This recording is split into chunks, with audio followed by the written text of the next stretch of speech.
السلام علیکم دوستو، اپنے لیے تو سبھی جیتے ہیں لیکن دوسروں کے لیے جینا ہی اصل انسانیت ہے۔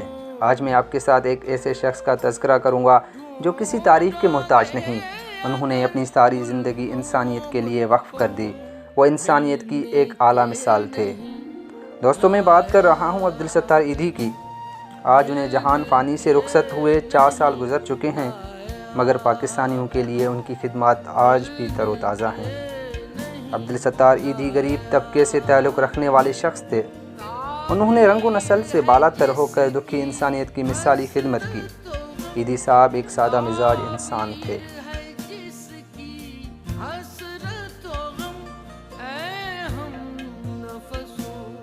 ایدھی صاحب 1928 میں بھارتی ریاست گجرات کے شہر بانٹوا میں پیدا ہوئے اور تقسیم ہند کے بعد 1947 میں اپنے خاندان کے ساتھ پاکستان ہجرت کی اور کراچی میں رہائش پذیر ہوئے۔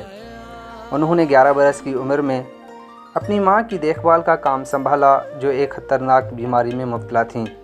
چھوٹی سی عمر میں ہی انہوں نے اپنے سے پہلے دوسروں کی مدد کرنا سیکھ لیا تھا۔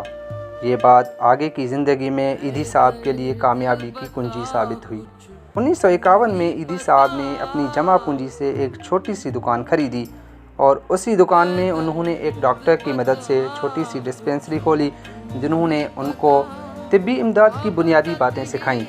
ایدھی صاحب سادہ طرز زندگی گزارتے تھے اور ڈسپنسری کے سامنے بینچ پر ہی سو جاتے تھے تاکہ بروقت لوگوں کی مدد کو پہنچ سکے۔ 1957 میں کراچی میں بہت بڑے پیمانے پر فلو کی وبا پھیلی، جس پر ایدھی صاحب نے فوری طور پر رد عمل کیا اور شہر کے قریب خیمے لگوائے اور مفت ادویات فراہم کی۔ لوگوں نے ان کی بے پناہ محبت اور ہمدردی کو دیکھ کر ایدھی صاحب کی دل کھول کر مدد کی اور بہت ساری امدادی رقم جمع ہو گئی، جس سے انہوں نے ایک عمارت خرید لی اور وہاں پر سینٹر قائم کر لیا۔ یہی ایدھی فاؤنڈیشن کا آغاز تھا۔ سارے پاکستان میں سینٹر ہے، ہوم فار ہوملیس۔ کسی کو بھی لاوارث ملا، اس کا کام ہے اٹھا کے اس کو داخل کرنا۔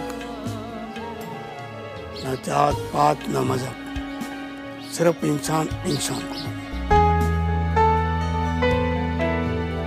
میں ہوں عبدالستار ایدھی، میں ہوں پاکستان۔